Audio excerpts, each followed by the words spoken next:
지배와 통제욕의 더 극한 상황이 시체강간이거든요. 이거는 매우 아주 위험한 범죄죠. 이거는 등급이 초초포식자에 들어갈 수 있기 때문에 이거는 네. 명확히 해야 되는데.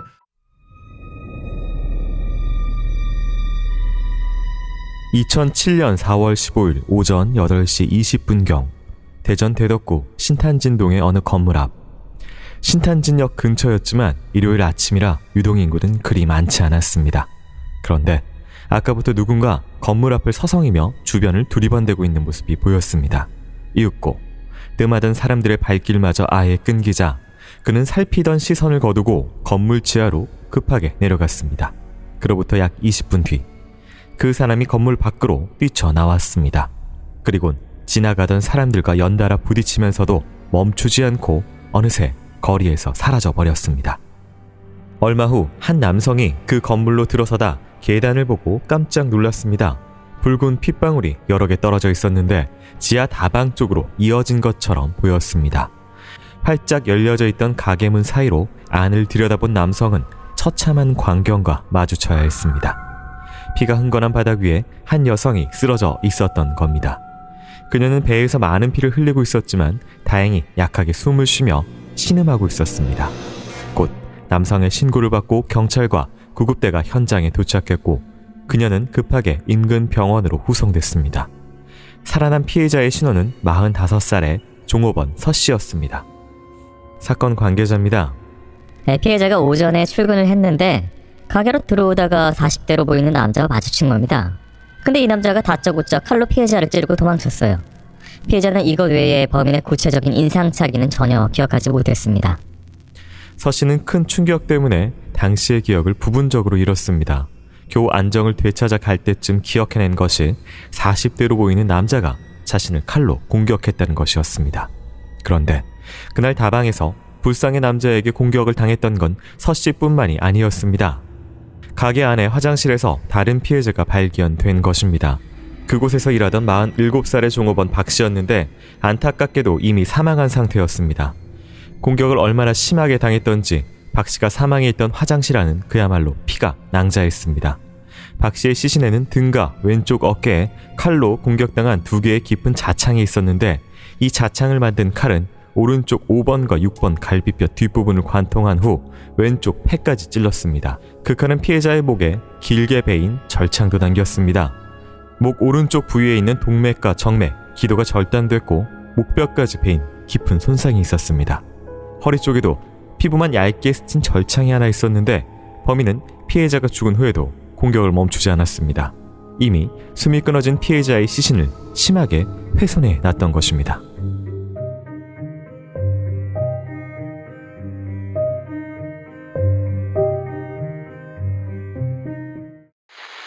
자, 오늘 준비한 사건은 2007년 대전에서 발생했던 살인사건입니다.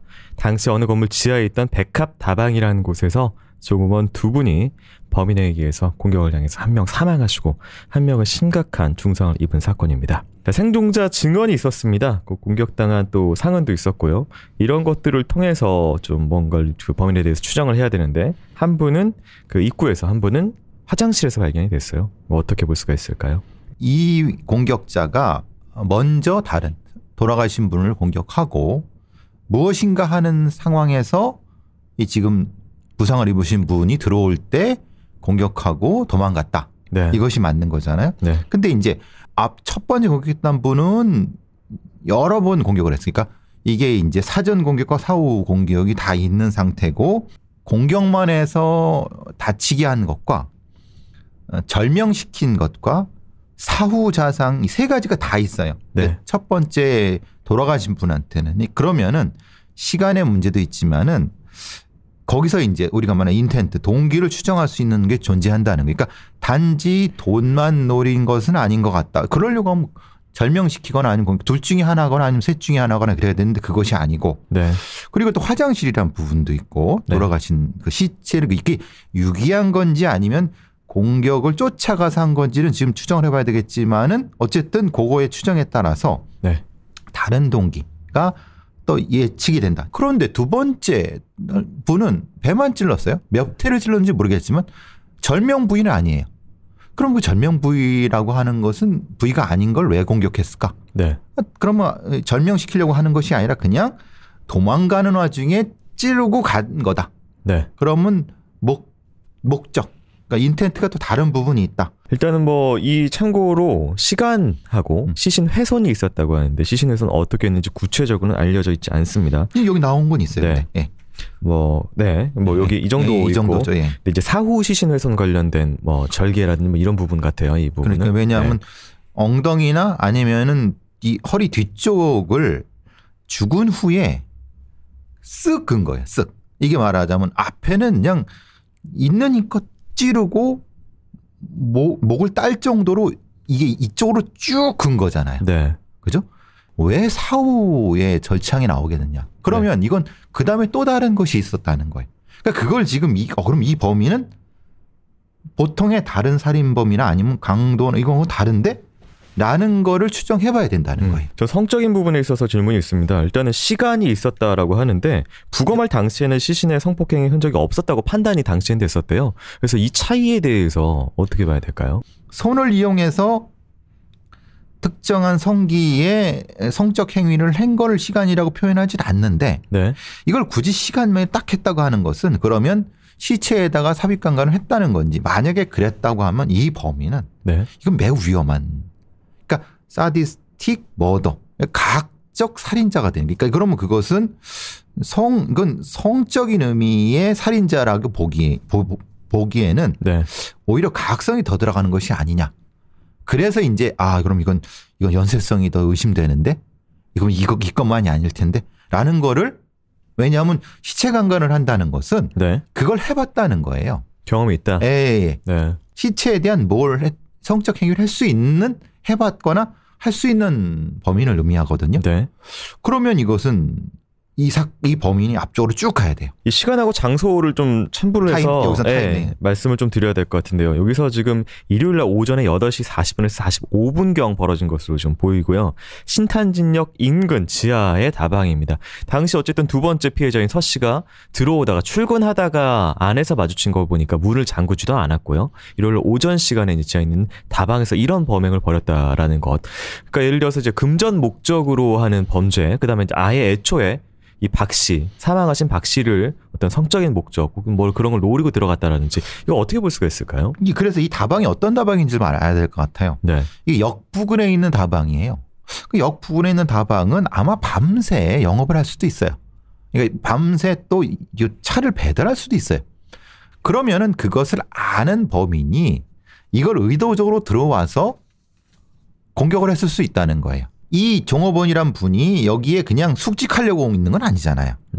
그러면 어느 순간인가 늦은 시간까지 뭔가를 이제 야간에 차 배달을 하거나 뭐 야간 근무하시는 분을 위해서 이렇게 했다가 그걸 알고 들어온 범인이 그걸 노리고 그랬다고 하면 이거는 계획성이 분명히 존재하는 거죠. 그리고 그것은 성적인 것도 있었다고 보는 거죠. 왜냐하면 또 혼자 있는지 뻔히 아니까. 아니면 혼자가 아니라 하더라도 이것이 소수의 여성밖에 없다는 걸 분명히 알 수 있을 테니까. 자, 이 범행의 동기와 범인에 관해서 더 추정해보기 위해서 당시 현장으로 돌아가 어떤 것들을 발견됐는지 듣고 오도록 하겠습니다.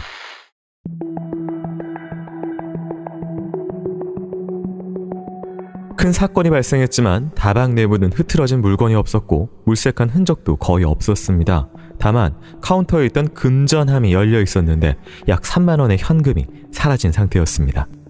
현장을 감식한 결과 지문 등 증거물이 약 60개 정도 발견됐지만 사건과 연관이 있을 만한 증거물은 없다고 판단됐습니다. 당시엔 CCTV도 적었기 때문에 범인의 모습이 찍힌 영상도 찾을 수 없었습니다. 살아남은 피해자 서 씨 외에 범인을 본 목격자는 없었을까? 경찰이 탐문하자 몇 명의 목격자가 나타났습니다. 범행이 벌어졌던 그 시각 다방에 있던 건물 앞을 지나던 행인들이 있었는데 건물 밖으로 급하게 뛰쳐나온 남자와 부딪혔던 겁니다. 남자가 급하게 지나갔기 때문에 얼굴을 자세히 본 사람은 없었습니다.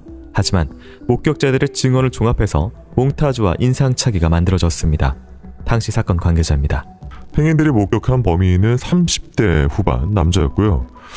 키는 175cm 정도로 스포츠형 머리에 검은 태양경을 썼고 검은색 점퍼와 어두운색 바지를 입고 있었다고 합니다. 경찰은 다방 건물에서 약 500여 미터 떨어진 도로변에서 피 묻은 휴지를 발견했습니다. 휴지를 검사한 결과 피해자 서 씨와 박 씨의 DNA가 검출됐고 불상의 남자 DNA도 나왔습니다. 범인이 버린 것이 확실해 보였습니다. 수색 범위를 더 넓혀 나가자 약 1.5km 떨어져 있던 금강 천변에서 버려져 있던 검은색 점퍼를 발견했습니다. 점퍼는 겉으로 보기엔 멀쩡해 보였습니다. 하지만 루미놀 시약으로 검사한 결과 피범벅이었습니다. 묻어있던 혈흔은 주로 사망한 박 씨의 피였습니다.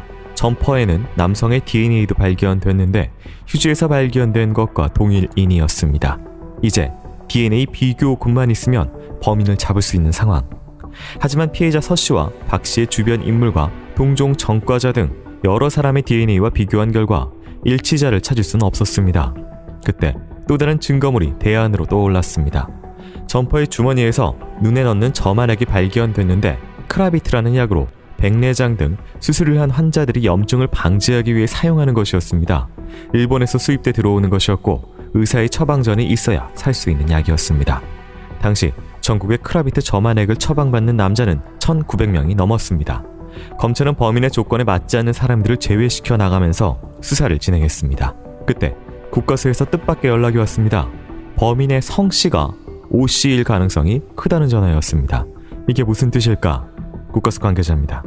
사람들의 성씨에 따라서 Y염색체 일부 구간에서 특정 염기 서열을 반복해 나타나는 특징이 있습니다. 남성에게만 존재하는 Y상 염색체는 아버지로부터 아들에게 유전되기 때문에 우리나라처럼 아버지의 성을 이어받는 사회에선 Y염색체를 분석하면 성씨를 가려낼 수 있습니다. 범인의 DNA에서 오씨 성을 가진 사람들에게서만 나타나는 특징이 여럿 발견됐던 겁니다. 당시 전국에 있던 오씨는 무려 70만 명. 일단 경찰은 사건이 발생한 지역을 중심으로 오씨 성을 가진 사람들을 추적하기 시작했습니다.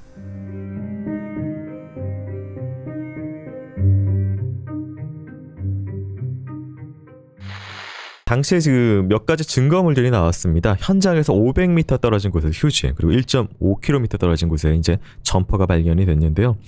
사실 이거를 길가에 어쨌든 아무래도 나중에 유기를 하려고 버렸다기엔 묻거나 이랬던 것이 아니기 때문에 도망가는 와중에 이렇게 하나씩 버렸다는 건가요? 그렇죠. 네. 그럼 이 범인은 여기에서 뭔가 나타나도 자신은 여기서 벗어날 수 있다고 생각하는 사람일 가능성이 높죠. 네. 아마 휴지 같은 경우는 칼이라든가 이런 거에서 닦거나 아니면 손이나 이런 거에서 닦고 그냥 던져버렸을 가능성이 있고 네. 또 저 점퍼 같은 경우도 그냥 보니까 이게 있으니까 그냥 천변에 버리는.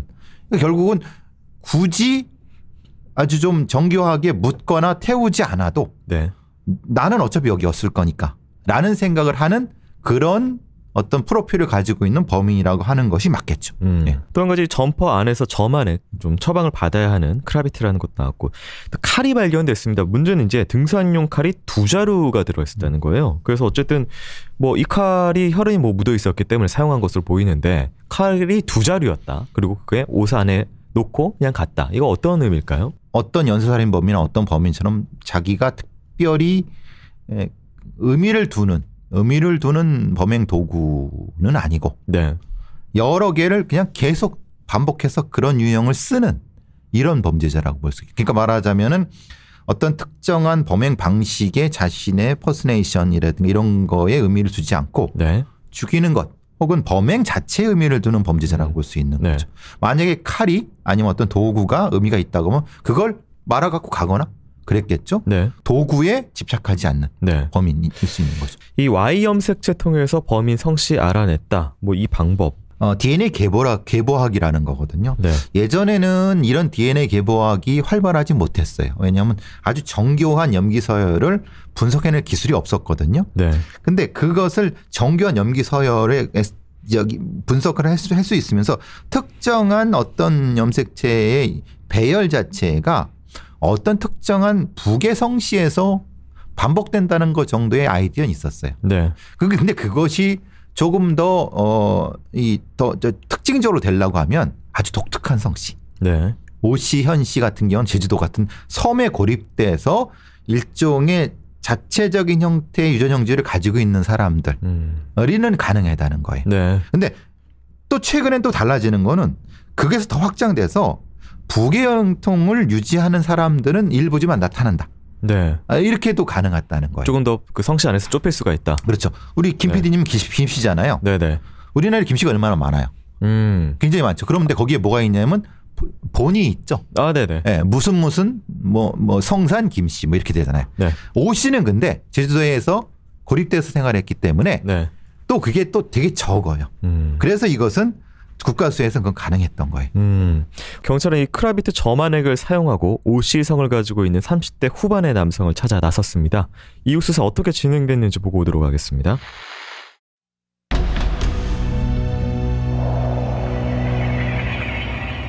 오 씨 범인 찾기에 돌입한 경찰은 사건이 벌어졌던 다방 근처의 동네에서 오 씨 집성촌이 있다는 사실을 파악했습니다.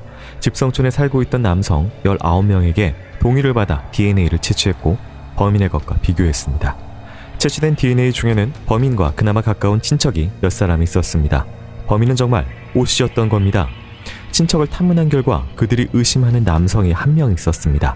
그는 크라비트 저만액 사용자 명단에도 있는 사람이었습니다. 남성을 추적했는데 대전이 아니라 경기도 광명시에 거주하고 있었습니다. 경찰은 광명시를 찾았고 일도 그만두고 숨어 지내던 남자를 긴급 체포했습니다. 사건 발생 3달 만에 체포된 남자는 35살의 오이균이었습니다. 오 씨는 체포 당시 경찰에 반항도 하지 않고 바로 자신의 범행을 인정했습니다. 오이균은 왜 대전 신탄진까지 내려가 사람을 끔찍하게 살해했던 걸까? 그가 말한 범행 동기는 정말 어처구니 없는 것이었습니다. 신탄진에서 기차를 타고 올라갈 차비가 부족해 범행을 저질렀다는 겁니다. 차비가 얼마 정도 모자라서 그 돈을 구하려고 그러셨던 거예요? 3,000원 정도. 어디까지 가는? 영등포까지. 단지 3,000원 때문에 사람의 목숨을 빼앗았다고 말하는 범인 오이균. 그의 진술에 따르면 오이균은 아버지의 묘소에 성묘를 하기 위해 고향인 충남 연기군을 찾았다고 했습니다. 성묘를 마치고 거주하던 경기도로 가기 위해 기차를 찾았는데 기차 시간이 많이 남은 것을 확인하고는 근처 성인 오락실로 향했습니다.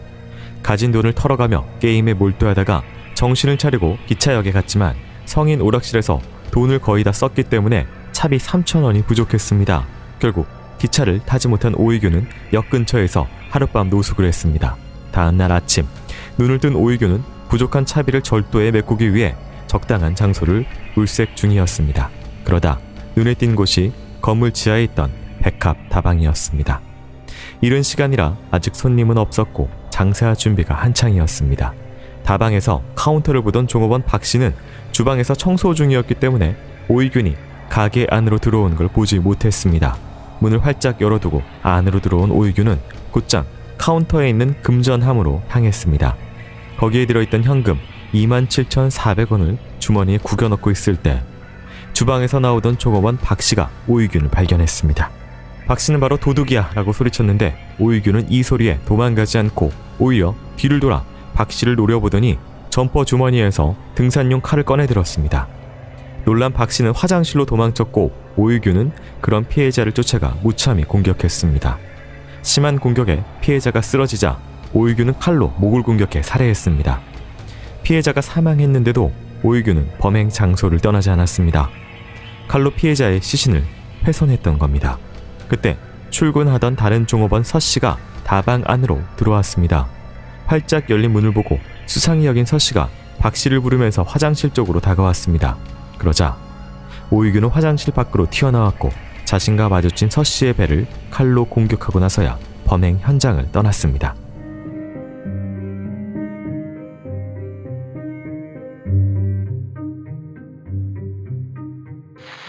당시의 범행 상황은 그 범인 본인의 진술 기반이라는 점을 다시 한번 말씀을 드립니다. 어쨌든 오 씨 성을 가진 사람들 중에서 저만액을 사용하고 있는 사람들 뭐 이런저런 겹치는 부분을 봤더니 35살의 오이균이 나왔다. 체포를 했는데 본인 진술에 따르면 아버지 성묘하기 위해서 여기 내려왔다가 성인 오락실에서 돈을 탕진했기 때문에 차비가 부족해서 절도하려고 들어갔다가 이렇게 됐다. 뭐 이런 얘기인데 본인 진술하고 들어갔던 동기 이런 건 어떻게 보실까요?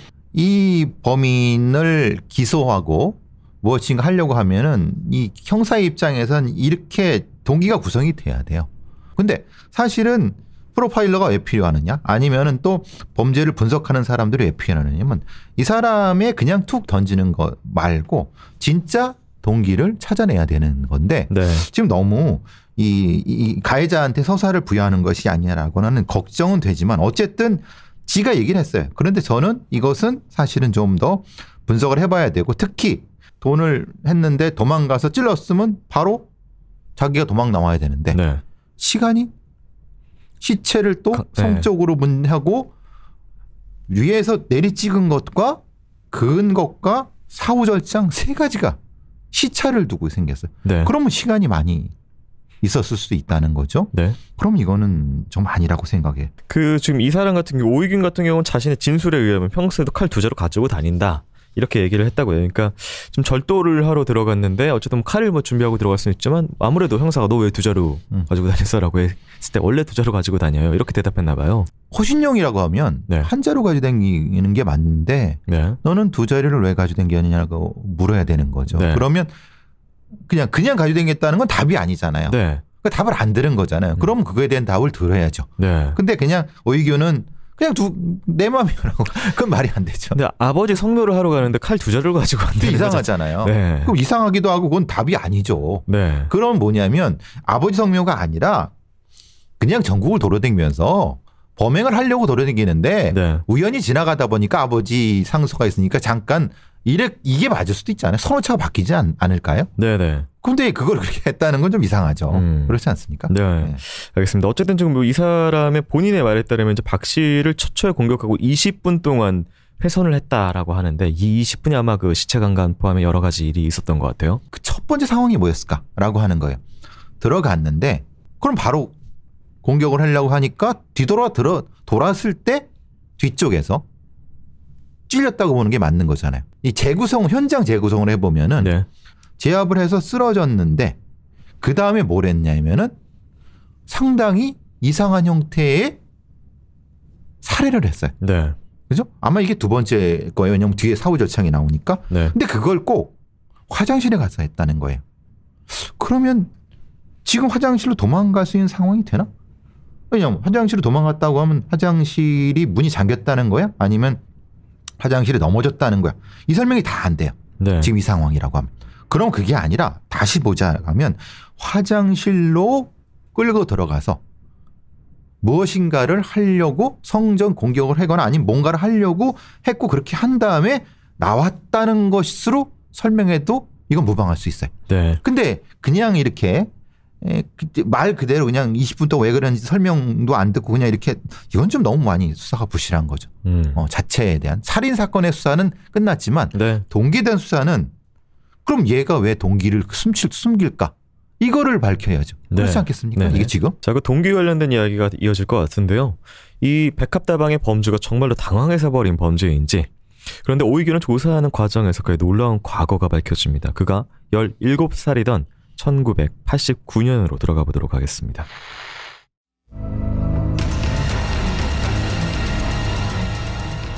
그날은 유난히 햇빛이 따가웠고 더위가 기승이었습니다.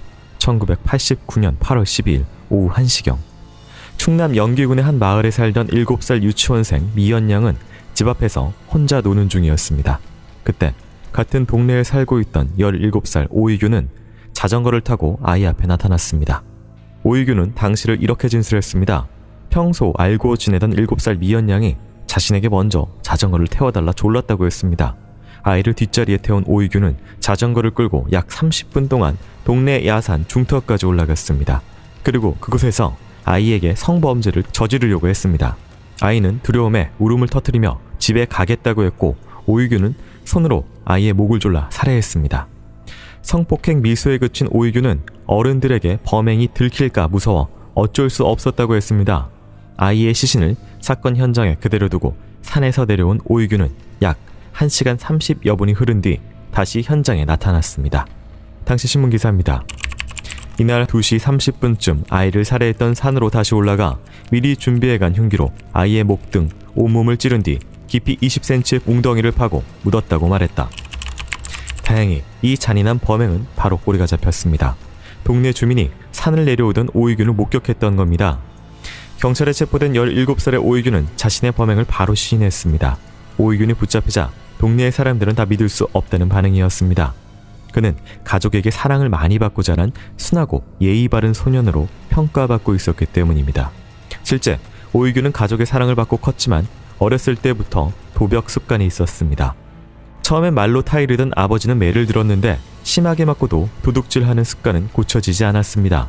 공부에도 관심이 없던 오이균은 결국 중학교 2학년을 중퇴하고 농사일을 도왔는데 그때부터 포르노 영상과 성인 잡지에 중독되다시피 탐닉했습니다.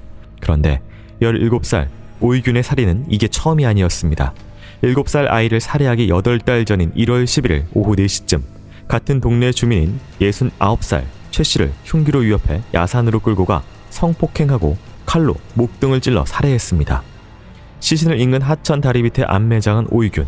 약 5달 뒤에는 금강변 하천부지 밭에서 일하고 있던 동네 주민 62살 이 씨를 흉기로 위협해 성폭행하고 목을 찔러 살해했습니다. 당시 이 씨의 시신이 발견됐을 때 오이균은 용의선상에 전혀 오르지 않았습니다. 17살이란 나이와 순한 성격 때문이었습니다. 오이균은 3건의 살인으로 당시 소년범 형량으로는 최고형인 15년형을 선고받고 2005년 30대 초반의 성인이 돼서 만기 출소했습니다. 그리고 2년 뒤 백합다방에서 다시 살인을 저질렀던 것입니다.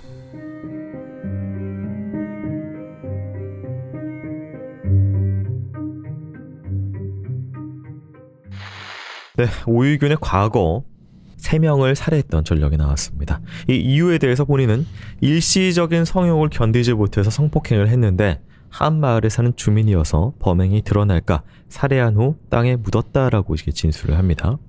좀 희한하죠. 네네. 나이를 보세요. 매우 선택적이죠. 네. 그리고 이것은 방식을 보세요. 네. 어디를 공격합니까? 목입니다. 그렇죠. 네. 목을 어떻게 공격합니까? 뭐 이렇게 베듯이. 그죠. 칼로. 네. 네. 지금 이 47세 백합다방의 피해자가 어떻게 공격당했어요? 이제 제압당한 후에 목을 이제 공격당했죠. 그렇죠. 네. 네. 이게 어떻게 연결되는지 딱 보시죠. 딱 네. 보이시죠. 네. 그러니까 패턴이 싹 보인단 말입니다. 그러면은 백합다방의 이 상황도 앞에 3명의 상황과 다르지 않았을 거예요. 그럼 목적은 성이다라는. 성은 모르겠어요. 왜냐하면 네. 제가 말씀드리는 성은 선택적 성이라고 하는 것은 네. 지배와 통제욕의 더 극한 상황이 시체 강간이거든요. 네. 그러니까 그것을 성범죄라고 한 것이 아니라 네. 성을 이용한 지배와 통제의 거예요. 성이 도구다. 그렇죠. 네. 여기 이 부분인데 네. 이 아이에 대한 공격성에서 조금 좀 독특한 거는 거기서 뭘 한 것이 아니라 칼을 가져왔어요. 네. 그건 뭐냐면 그 손에는 칼이 없었다는 거예요. 네. 그러니까 이 범죄 오이균은 칼을 이용해서 뭘 하는 것에서 범행의 완결점이라는 거죠. 그러니까 7살 아이를 처음 죽였을 때는 뭔가 완성이 안 되는 찝찝함이 그렇죠. 있어서 그렇게 되는 거죠. 완성하기 위해 칼을 가져왔다. 그렇죠. 근데 그 칼이라는 것은 네. 죽음은 아니에요. 왜냐하면 죽었으면 이미 목을 졸라 죽었으니까 통제를 했을 거예요. 네. 그러면 이 앞에 있는 69세, 62세도 칼을 이용해서 공격을 한 것이 아니라 칼을 이용해서 성을 도구한 가학적 공격을 한 후에 하면서 죽였거나 네. 요것을 재구성을 해봐야 돼요. 네, 네. 지금 이 상황을 얘가 말하는 오이균이 말하는 그대로 하면 이 동기를 전혀 알 수가 없어요. 그러니까 선우가 중요한. 선우가 중요해요. 왜냐하면 고문 형태의 성범죄를 하면서 죽인 건지 아니면 네. 성범죄를 하고 죽였다. 이렇게 얘기를 하는 것은 자기 얘기고 네. 아니에요. 그렇지 않을 수도 있어요. 이거는 매우 아주 위험한 범죄죠. 이거는 등급이 초초 포식자에 들어갈 수 있기 때문에 이거는 네. 명확히 해야 되는데 이게 또 이 어렸을 때의 캐릭터를 좀 봐야 될 것 같아요. 대외적으로는 착한 아이였다. 초등학교 4학년 때부터 이제 도벽, 당시에는 주로 과일설이나 뭐 이것저것 좀 그런 작은 것들을 품행장애가 있었을 네. 수 있죠. 그게 이제 심해지면서 또 결국은 중2학교 때 학교를 그만두고 집에서 야 밭 일이나 도와라 농사 일을 돕는데 그때부터 또 포르노 성인 잡지 굉장히 심하게 중독됐다고 해요. 그러니까요. 그래서 이제 이때쯤에 얘가 그러면 사이코패스일 수 있겠다. 사이코패스인데 품행장애랑 혼동될 수 있겠다. 근데 이것이 그때는 판독할 수 있는 방법이 없었고 네. 이 집 자체가 그렇게 못 사는 데가 아니에요. 아시다시피 집성촌이고. 네. 그러니까 이건 흔히 말하는 집이 가난해서 이건 전혀 관련이 없어요. 네. 이건 분명히 얘의 성격적인 반사회성인 것이 분명히 존재할 거라고 생각을 해요. 다른 요인이 없었다고 보면은. 네. 또 한 가지 이거 짚어봐야 될 부분인데 17살 때 결국 범행이 발각이 됐어요. 근데 당시에 이제 할 수 있는 최고형이 소년범의 입장에서는 15년인데 그리고 공주 치료 감호소에 이제 보내졌다고 하고요. 근데 이런 범죄를 저지른 3명을 연쇄적으로 그러니까 동시에 죽인 것도 아니고 시간을 말 그대로 시리얼 킬러잖아요. 그런 아이가 치료가 됩니까? 안 되죠. 제가 늘 말씀드렸잖아요. 네. 미국에서도 큰 고민이 이거라고요. 어렸을 때 사이코패스 판정을 받았던 이런 경우에 실제로 우리나라 교정 교육 프로그램도 전혀 없고 네. 뭘 할 수 있는 방법도 없어요. 네. 당시 얘가 사이코패스인지도 몰랐을 거예요.